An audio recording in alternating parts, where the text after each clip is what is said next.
प्रेक्षको हो नमस्कार. The state या यूट्यूब चॅनलला तुमचे मनपूर्वक स्वागत. आजच्या व्हिडिओमध्ये आपण जोरदार शक्ती प्रदर्शन करत आमदार जयकुमार गोरे यांचा उमेदवारी अर्ज दाखल या विषयावरती विश्लेषण करणार आहोत. व्हिडिओला लाईक, शेअर आणि चॅनलला सबस्क्राईब करण्यास विसरू नका. मान खटावचे विद्यमान आमदार जयकुमार गोरे यांनी आजचा मुहूर्त साधत जोरदार शक्ती प्रदर्शन करत उमेदवारी अर्ज दाखल केला. जयकुमार गोरे यांचा उमेदवारी अर्ज भरण्यासाठी त्यांच्या समर्थकांनी मोठ्या प्रमाणात गर्दी केलेली होती. म्हणजेच एक प्रकारे जयकुमार गोरे यांनी उमेदवारी अर्ज भरताना मोठ्या प्रमाणात शक्ती प्रदर्शन केलं. मान खटाव विधानसभा मतदारसंघामधून भारतीय जनता पक्षाकडून जयकुमार गोरे यांना उमेदवारी मिळालेली आहे. 2009 जयकुमार गोरे हे मानखटाव मधून अपक्ष म्हणून निवडून आले. 2014 त्यांनी काँग्रेस पक्षाच्या तिकिटावरती निवडणूक लढवली आणि ते जिंकून आले. त्याचबरोबर 2019 मध्ये त्यांनी भारतीय जनता पक्षाच्या तिकिटावरती निवडणूक लढवली आणि ते विजयी झाले. म्हणजेच गेल्या 3 निवडणुका जयकुमार गोरे यांनी वेगवेगळ्या चिन्हावरती लढवलेल्या आहेत आणि तिन्ही निवडणुकांमध्ये जयकुमार गोरे यांचा विजय झालेला आहे. परंतु 2009 आणि 2019 मध्ये जयकुमार गोरे यांना विजय मिळवण्यासाठी मोठा संघर्ष करावा लागला. मानखटाव विधानसभा मतदारसंघामधून जयकुमार गोरे यांच्या विरोधात महाविकास आघाडीने म्हणजेच महाविकास आघाडीकडून शरद पवार यांच्या राष्ट्रवादी काँग्रेस पक्षाने विधान परिषदेचे माजी आमदार प्रभाकर घारगे यांना उमेदवारी दिलेली आहे. त्यामुळं मानखटाव विधानसभा मतदारसंघामध्ये पहिल्यांदाच म्हणजेच 2009 मध्ये मानखटाव विधानसभा मतदारसंघ तयार झाला आणि त्यानंतर पहिल्याच निवडणुकीत कर्दर 2 वेगवेगळ्या तालुक्यातील प्रबळ उमेदवार एकमेकांसमोर लढताना दिसत आहेत. मागील विधानसभा निवडणुकीत प्रभाकर देशमुख हे जयकुमार गोरे यांच्या विरोधात उमेदवार होते. परंतु यावेळी प्रभाकर देशमुख यांनी निवडणुकीमधून माघार घेतली आणि शरद पवार यांनी माजी आमदार प्रभाकर घारगे यांना उमेदवारी दिलेली आहे.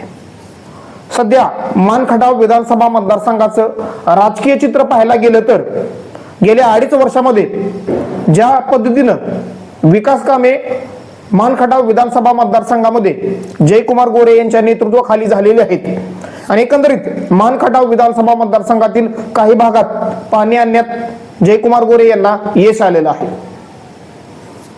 त्याचबरोबर लाडकी बहीण योजना असो अथवा केंद्र सरकार अथवा राज्य सरकारच्या योजना मानखटाव विधानसभा मतदारसंघातील जनतेपर्यंत चांगल्या पद्धतीने पोहोचवण्याचं काम जयकुमार गोरे यांनी केलेलं आहे.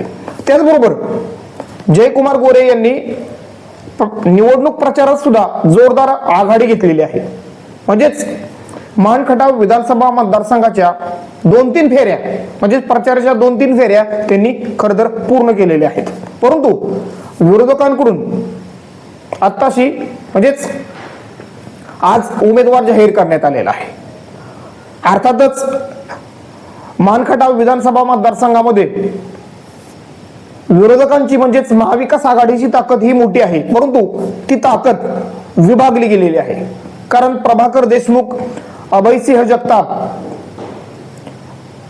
शिवसेना उद्धव बाळासाहेब ठाकरे पक्षाचे नेते शेखर गोरे, त्याचबरोबर काँग्रेस पक्षाचे रणजित देशमुख, त्याचबरोबर अनिल देसाई, प्रभाकर घारगे, मनोज पोळ या नेत्यांचे गट या मतदारसंघामध्ये कार्यरत आहेत.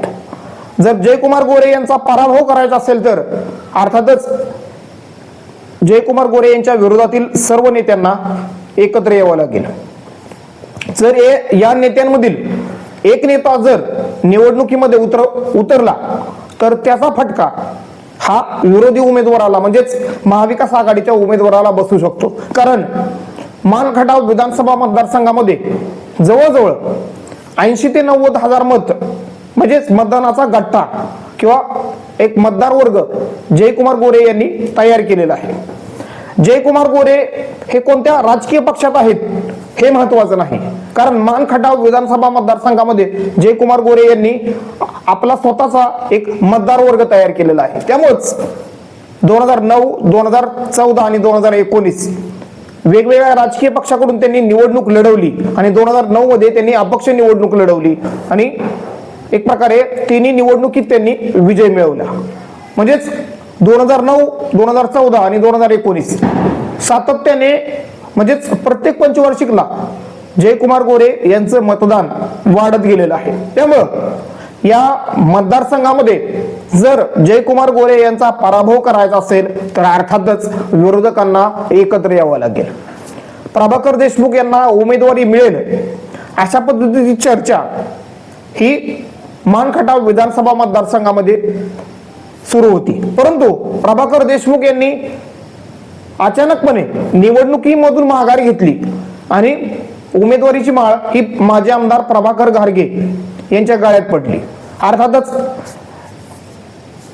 जिल्हा बँकेचे संचालक अनिल देसाई हे सुद्धा उमेदवारीसाठी इच्छुक होते, परंतु प्रभाकर घारगे यांच्या पाठीमागं विरोधी पक्षातील म्हणजेच महाविकास आघाडीतील सर्व नेते, या सर्व नेत्यांचे गट, त्यांचे कार्यकर्ते प्रभाकर देशमुख यांच्या पाठीशी आपली ताकद उभी करणार का हे पाहणं उत्सुकतेचं आहे. 2019च्या विधानसभा निवडणुकीत जयकुमार गोरे यांच्या विरोधकांनी जोरदारपणे प्रचार केला आणि केवळ निसटत्या मतांनी म्हणजे 2995 मतांनी देशमुख यांचा पराभव झाला. 2019 प्रमाणे जर विरोधकांनी यावेळी चांगल्या पद्धतीने प्रचार केला आणि शेखर गोरे यांची चांगली साथ महाविकास आघाडीला मिळाली तर मानखटाव विधानसभा मतदारसंघामध्ये मोठा उलटफेर पाहायला मिळू शकतो. परंतु जर विरोधकांमध्ये एकजूट राहिली नाही तर अर्थातच जयकुमार गोरे हे चौथ्यांदा आमदार बनतील, म्हणजेच आमदारकीचा चौकार मारतील. त्यामुळं सध्या मानखटाव विधानसभा मतदारसंघामध्ये लढतीचं चित्र स्पष्ट झालेलं आहे. जयकुमार गोरे विरुद्ध प्रभाकर घारगे अशी लढत होणार आहे, परंतु महाविकास आघाडीतील नेत्यांमध्ये एकजूट राहते का हे पाहणं देखील उत्सुकतेचं आहे. त्याचबरोबर वंचित बहुजन आघाडी, त्याचबरोबर तिसरी आघाडी, राष्ट्रीय समाज पक्ष तसेच अपक्ष उमेदवार या मतदारसंघामध्ये किती मतदान घेतात हे देखील येणाऱ्या विधानसभा निवडणुकीमध्ये महत्वाचं आहे, कारण त्याचा परिणाम थेट दोन मोठ्या उमेदवारांच्या मतदानावरती होणार आहे. त्यामुळं जर महाविकास आघाडीने एकजुटीनं काम केलं तर जयकुमार गोरे यांच्यासाठी ही निवडणूक टप आहे.